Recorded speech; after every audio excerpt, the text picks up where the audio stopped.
La croisade mondiale avec Kumuyi, c'est tout de suite, ici et maintenant.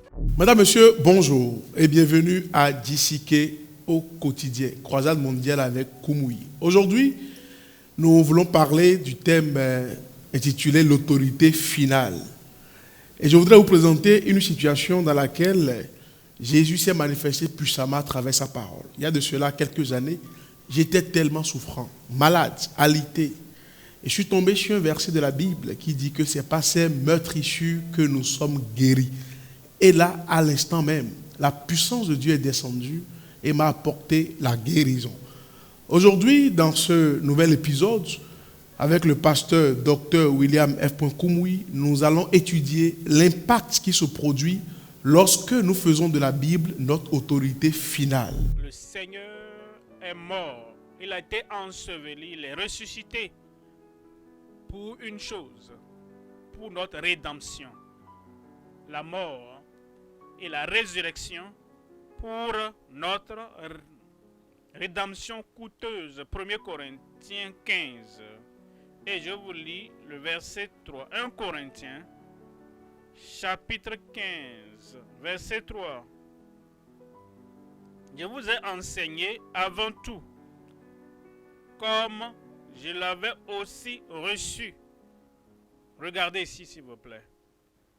J'ai enseigné ce que j'ai reçu. Si tu n'as jamais reçu quelque chose, tu n'as rien à enseigner. Si tu n'as rien reçu, tu n'as rien à donner. La société t'attend pour que tu enseignes, pour que tu donnes la vie, pour que tu donnes la vie abondante, pour que tu donnes la joie, pour que tu donnes le bonheur, pour que tu donnes l'espérance de la vie.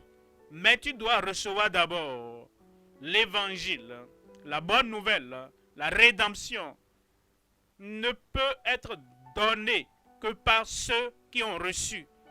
La connaissance du salut ne peut être donnée que par ceux qui ont reçu. Et la connaissance de la vie de droiture, de la vie juste, la vie de sainteté ne peut être donnée qu'aux autres, que par ceux qui ont reçu. Montrez-moi un homme, montrez-moi une femme qui est triste, complètement abattu et qui va devant une assemblée, il vient dans la société, il dit « Oh, je veux vous enseigner quelque chose. » On dit « Non, toi tu n'as rien à enseigner, tu n'as rien. Tu dois recevoir la joie avant de la donner. Je veux vous montrer le chemin de la victoire. » Ah non, tu ne peux pas. Hein. Tu dois recevoir la victoire avant de pouvoir la donner. Et la raison pour laquelle le Seigneur nous a rachetés, c'est pour que nous recevions. Est-ce que quelqu'un veut recevoir là-bas? Oh, gloire à Dieu. Le Seigneur va remplir ton panier à débordement. Tu reçois le salut, tu reçois la rédemption, tu reçois la révélation avant de pouvoir enseigner ou donner ce que tu veux enseigner. Et il dit, car je vous ai enseigné avant tout, comme je l'avais aussi reçu, que Christ est mort pour nos péchés, selon les Écritures. Ça, c'est la rédemption. Christ est mort pour nos péchés, selon les Écritures. Saul ne le savait pas, Paul ne le savait pas avant. En réalité, il pensait que c'était du blasphème. Pour que quelqu'un dise, Christ est mort pour toi, pour qu'il soit ton substitut, qu'il soit le sacrifice final et qu'il soit ton sauveur. Mais sa vie a été transformée. Et je suis content pour toi. Ta vie sera transformée. Tu n'as pas besoin de savoir, d'étudier Genèse et Apocalypse avant que ta vie ne soit transformée. Simplement, il faut savoir que Christ est mort pour tes péchés. Et tu places tous tes péchés sur Christ. Et maintenant, tu es libre. Quelqu'un là-bas, je dis maintenant, tu es libre. Et pour cela, la mort de Christ et sa résurrection. Une nouvelle vie te parvient, la puissance te parvient, l'autorité, l'onction te parvient et ta vie ne sera plus jamais la même. Vous savez comment Christ est mort pour nos péchés selon les Écritures. Voyez le verset 4. Verset 4, qu'il a été enseveli et qu'il est ressuscité le troisième jour selon les Écritures. Est-ce que vous voyez cela? Selon les Écritures. Verset 3, selon les Écritures. Verset 4, salut selon les Écritures. Sanctification selon les Écritures. Baptême dans le Saint-Esprit selon les Écritures. Guérison selon les Écritures. Rédemption selon les Écritures. Rêve selon les Écritures. Ce n'est pas que tu t'attaches à quelque chose et que tu abandonnes les Écritures. La vision selon les Écritures. Tu ne peux pas garder la vision et abandonner les Écritures. Non, tout ce que tu fais comme disciple, comme apprenant, tout ce que tu as reçu en tant que disciple, en tant qu'apprenant, tout ce que tu expérimentes en tant que disciple, en tant qu'apprenant, c'est selon les Écritures. Et le Seigneur accomplit cette pleine rédemption dans chacune de nos vies au nom de Jésus. D'accord? Dans ta vie, dans ta famille, dans ton ministère. Que Dieu l'accomplisse et accomplisse sa volonté dans ta vie, maintenant même au nom de Jésus. Mesdames, Messieurs, en écoutant ce message, il y a 3 leçons importantes que nous pouvons retenir. La première, la Bible est notre guide pour la vie. Sans la parole de Dieu, nous ne pouvons rien faire. Deuxièmement, le monde attend que vous partagiez l'évangile. L'évangile qui vous a sauvé, l'évangile que vous avez reçu à travers la parole de Dieu. Le monde n'attend que vous partagiez cet évangile avec eux. Et la troisième leçon, c'est la joie de connaître Christ. Cette joie n'est pas seulement intérieure, mais c'est aussi extérieure. Les gens sauront que nous sommes différents par notre amour, l'amour que nous manifestons en partageant l'évangile avec les autres. Quiconque invoquera le nom du Seigneur sera sauvé. Une fois que tu réalises que je ne peux pas me sauver moi-même, mes bonnes œuvres ne sont pas assez bonnes, ma bonté n'est pas assez bonne, ma justice n'est pas assez juste. Seul Christ, parce qu'il est mort sur la croix du calvaire, peut sauver, me sauver. Tu viens avec cette compréhension, le salut te parviendra, Père. Nous te remercions pour avoir rendu ta parole claire à chacun. Pour que nous sachions que ce ne sont pas les œuvres de nos mains, ce n'est pas notre mérite, ce n'est pas les bonnes choses que nous aurions faites, mais c'est ce que Christ a fait sur la croix du calvaire. Il a porté nos péchés et il a porté tous nos péchés.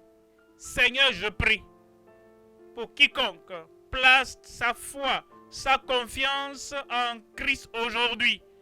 Sauve-les, pardonne-les, affranchis-les de leurs péchés au nom de Jésus. À partir de maintenant, ce qu'ils n'arrivaient pas à faire, à réaliser d'eux-mêmes, je prie que ta grâce vienne dans chaque vie et qu'ils partent d'ici pour mener une vie dans la grâce et dans la justice venant du ciel au nom de Jésus. Seigneur, accorde à chacun l'assurance de leur pardon, l'assurance de leur salut, une nouvelle force, une nouvelle puissance, une nouvelle vie, une nouvelle nature. Accorde à chacun d'aller et ne plus pécher au nom de Jésus. Écris leur nom dans le livre de vie au ciel. Merci Seigneur parce que je sais que tu as exaucé. Au nom de Jésus, nous prions.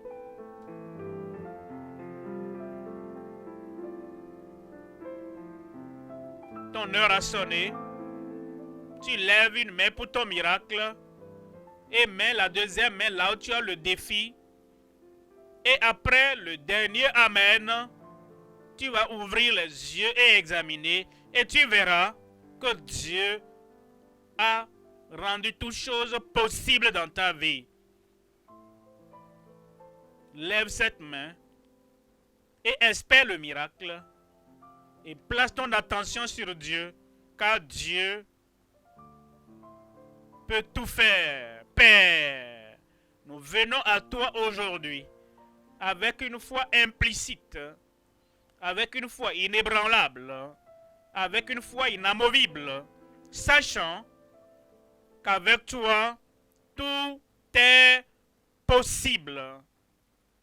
Nous venons pour cette possibilité de la foi inébranlable aujourd'hui et nous demandons, Seigneur, accomplis tes miracles dans chaque vie. Guéris les malades, délivre les opprimés, brise chaque joug, détruis les œuvres du diable.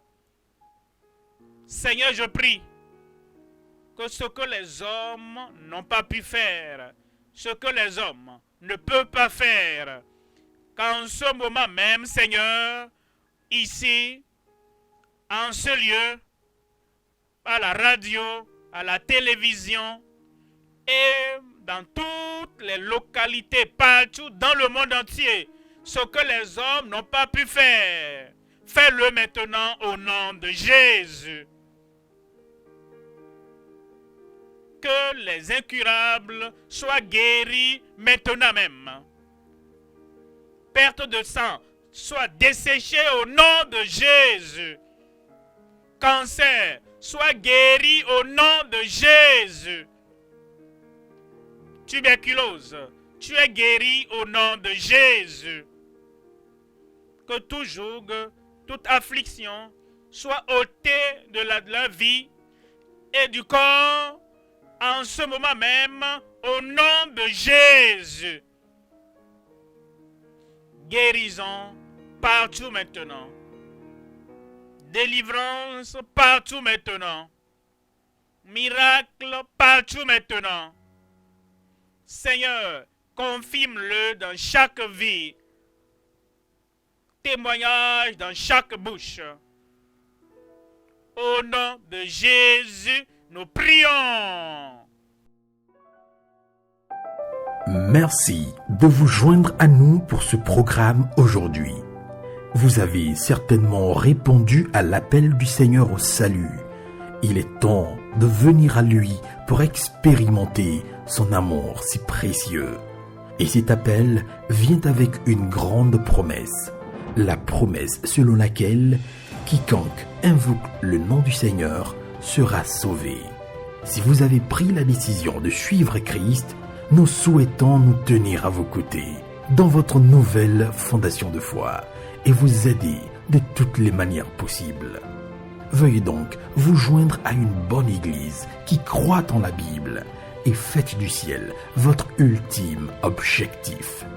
Vous pouvez aussi visiter notre site web www.gckhq.org pour rester connecté avec nous. Faites-nous parvenir également vos requêtes de prière. Nous serons très heureux d'avoir de vos nouvelles. Vous pouvez aussi visiter l'une de nos églises locales dans la localité la plus proche de vous. Avec la grande croisade avec Kumuyi au quotidien, nous aimerons vous faire parvenir des ressources gratuites pour vous aider dans votre voyage de la foi et votre marche avec Dieu. Pour avoir à votre disposition ces ressources gratuites, appelez-nous simplement ou écrivez-nous via WhatsApp au +229 66 44 58 15. Vous pouvez aussi visiter le site web www.gckhq.org/tvoffer pour demander vos ressources gratuites.